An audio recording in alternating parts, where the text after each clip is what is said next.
Hey everyone, welcome back to the channel and to Speaking Saturdays. Today we have a brand new set of questions.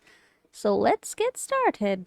What's your opinion on snacks between meals? So I know that snacking between meals isn't really a great thing, but it's a part of almost every culture in the world, right? I mean, you have breakfast, lunch, and dinner, but sometimes you just feel like, let me eat a piece of cake, or, let me grab a drink, a milkshake, or, something like that. Maybe you want some ice cream, maybe you want some chips. I mean, it's just so hard, especially for me, to beat this kind of, I wouldn't call it an addiction, but it's just this craving for snacks. So I don't know, if you want to do it, but then you should be aware that there are issues with your health, like blood sugar, and it's not really great for your teeth because there's this whole thing with acidic environments and alkaline environments and your cavities and blah blah blah. There's a lot of stuff that I've read over the internet over all these years. So like, I know it's not great, but ultimately I might just give in occasionally. I don't really beat myself about it. Is it healthy to eat snacks? I think that depends on what kind of snacks you're talking about. Obviously, if you're talking about, see, it's okay to eat chips and whatever every now and then. I mean, unless you're eating it every single day, then you have a problem, right? But you have a lot of healthy snacks. For example, kale chips, beetroot chips, all these things. You may have, like if you make, for example, muffins and things like that, if you make it yourself, you can obviously control the ingredients and all of that. So it depends on the snack, really. But like I said, there are issues, even like disregarding entirely the kind of snacks that you're eating. If you're always, eating something, then your mouth doesn't really get the opportunity to balance itself. And so, if there's always this acidic environment in your mouth, then you're at a higher risk of getting cavities. So that's something that you'll want to avoid. Also, there's been studies that it keeps your blood sugar high all the time, that can damage your kidneys and pancreas and stuff like that. So yeah, us old people have got to take care of such things. What kind of snacks do you like to eat? I will say that I've got a huge sweet tooth. So anything that's sweet, milkshakes, cake. I don't like biscuits though. It just tastes like flour. I just hate them nowadays. So cake is great, ice cream is great, milkshakes are great. Chips, I like chips, but not too anything that's spicy, I don't like it. But if it's like mild, then it's okay. I love crunchy things. I just love the crunch and crunch. It's like this almost an addiction, honestly. So what I did is, because of course chips that's not the best thing you could eat. So I started replacing, I mean, I started like entirely avoiding chips and instead eating cucumber. I don't know, for my entire life, I just found cucumbers so boring. But now, just a few weeks ago, I started eating them regular, like every single day. And they're just so crunchy and they're moist at the same time, but they're crunchy, right? So it really helps with that craving that I have, that I have to, munch on something. And it's so low calorie, so that's great as well. When do you usually have snacks? This depends. I don't have a fixed schedule, so sometimes I might wake up at 7 a.m., sometimes I might wake up at 12 p.m. Depends. And so snacking usually happens if I'm, let's say, for example, if I'm going to go out somewhere, then I'll try and have something before I leave home. Or let's say if I'm, out and about in the city, I might, get a small drink, a milkshake, or some kind of juice, or I might, get a small thing to eat, like puff pastry or something like that, maybe.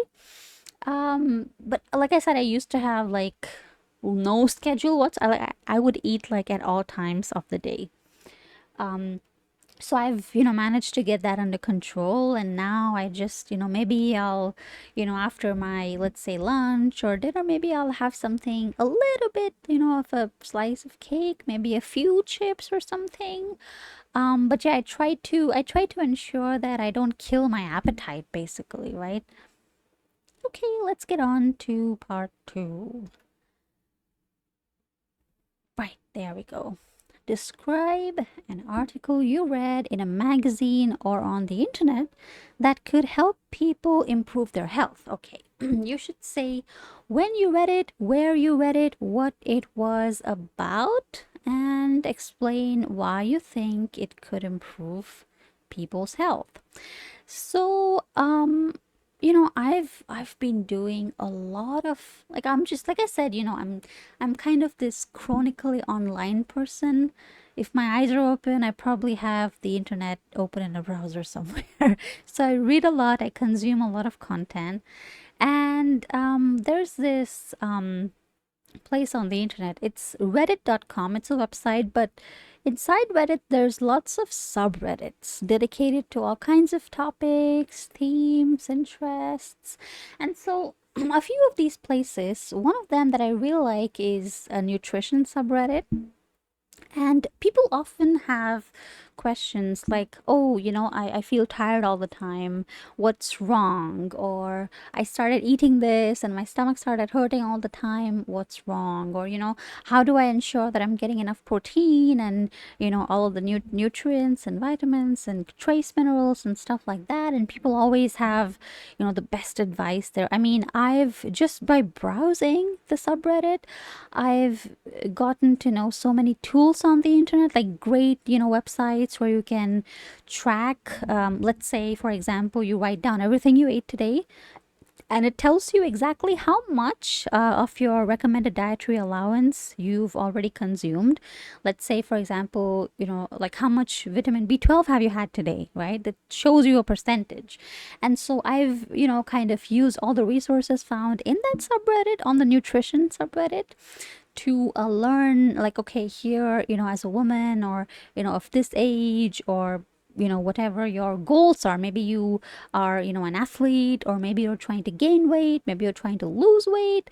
So all that info, there's so many people out there who have a lot of info to share based on their experiences, based on their knowledge. There's even a few people who are registered nutritionists, dietitians, lots of doctors as well. And the best thing is that it's all free of cost. You can ask as many questions as you want. No question is, stupid or anything. So it's a great place. They really encourage people to come forward with whatever that's on their mind. And so I was able to understand. See, when I was young, it was all about like staying thin, not really nutrition. But now, as I'm growing older, I feel okay, it's really important that you understand that food is fuel for your body. There's so much that food represents. For a lot of people, processed food kind of takes over our life because it's just so convenient. But then, obviously, it's, I mean, everybody knows it's bad. I don't have to say anything about it. But you need to start cultivating a relationship with your body that's healthy. And that doesn't mean that you have to become like a gym freak or something, but understand that your body is a machine, it's a tool. You have to, respect it and appreciate it for all it does for you and do your bit in helping yourself just stay as fit as possible, as healthy as possible. So websites like that really do help. Of course, there's probably tons and tons of resources online. I mean, personally, newspapers, magazines, all these things are so outdated because who even reads them anymore? It's everything you need right on the internet. So I think it's great. For example, lots of people post there and they might, for example, have received a diagnosis like, oh, I've just been diagnosed with, low thyroid, or, I've just been diagnosed with diabetes, or my doctor says I need to, stop eating fat. But then people will chime in and say, oh, no, you should do this and you should do that. And they'll explain that this is what this means. If you, for example, a lot of people have the misconception that fat is bad, right? But the fat that's in your body is not the same thing as the fat that you eat, like sunflower oil, butter, lard, all these things. They're different. So just because you ate fat doesn't mean you're going to become fat. In fact, fat is, really important for your brain and for lots of parts of your body. Healthy fats, of course, not trans fats. So all this stuff, it's great that you can just go on there and it's all there. It's free, tons of discussions. So yeah, you might even want to check it out someday. Right, let's go on to part 3. Right. How do you think people could become healthier? Well, I don't think I should preach. I personally don't think that there is a one size fits all approach. Like some people have, they have cooks. Some people have nutritionists that plan everything. Some people, like I said, have cooks that cook everything for them. Some people may have, a lower income, not be able to do that kind of thing, or some people may not have much time. So everyone's situation is unique. I don't feel like I have the right to say, generally, I mean, it's so difficult to say what can you do to become healthy, because there are people who are sick despite having a great diet, and then there's people who live to being 100 years old and they smoked every single day. So how can I say that, hey, you should do this and not do that? Because like if normal advice nowadays is that you should not eat dairy products, you should not eat butter, that fat is bad.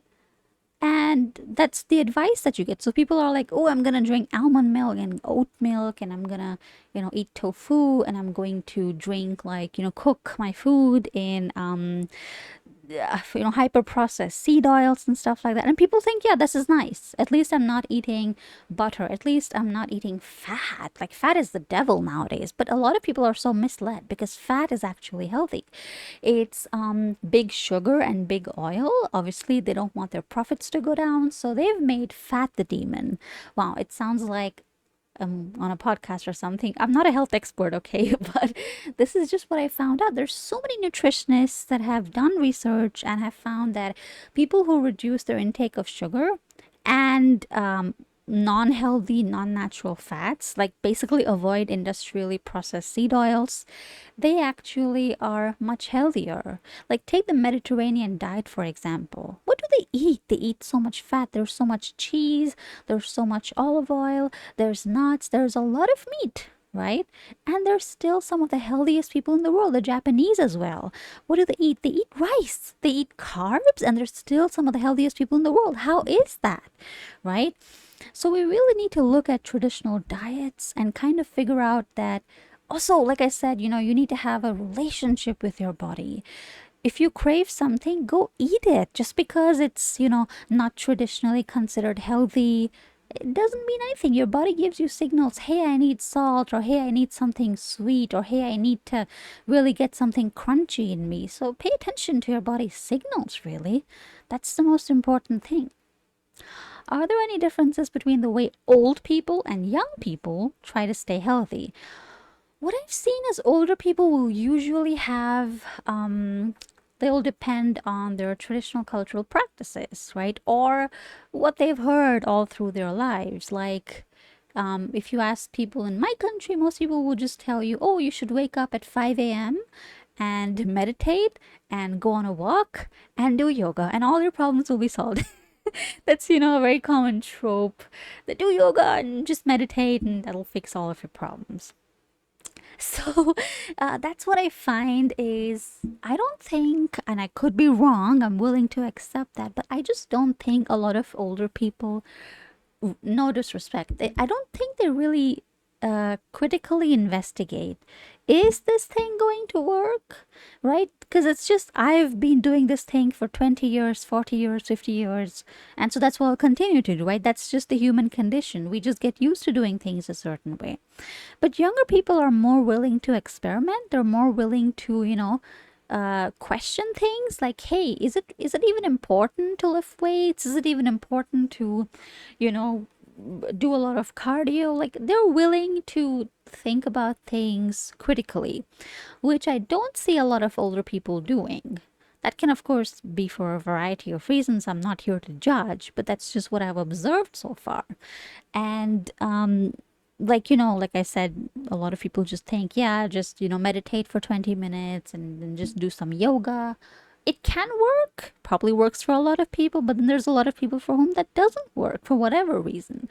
So yeah, young people are more, again, that could also be because they have more access or more comfort really with using all these tools that we have on the internet nowadays, and they're able to really decide what works for me, right? I don't have to follow what society says, but I have to think what works for me and my body. Do schools in your country have any special activities to enhance the fitness of students? So when I was a child and a teenager, we did have physical education in schools, but that was just 2 hours a week. That's it. And we just play in the grounds. We weren't really doing anything. I mean, we'd occasionally learn how to march and stuff, but that was pretty much it. They weren't like teaching us any kind of sport, and that of course depends from school to school. Not every school is the same, but I don't really think there was, I think, a short period of time where they started to get students to do yoga, but like they stopped doing that after some time. I don't know why. So yeah, there's this, nominal kind of lip service paid to the idea of, having physical education, but it didn't really do much. You would just be on the grounds and play whatever games you wanted to play. Of course, that's healthy. Kids, playing that is exercise for them. But beyond that, not much. I mean, there was no like education in, how does your body work? What do you need to do to ensure that everything works fine? How to protect your body from, sprains and, how to not be weak and stuff like that. None of that was ever covered. All the information that I know about health, physical fitness, all of that has largely been something that I've learned as an adult and largely through the internet. So, yeah, I think the state of physical education in our schools, and I dare say that's probably the same in most schools, is just not really sufficient, not good enough.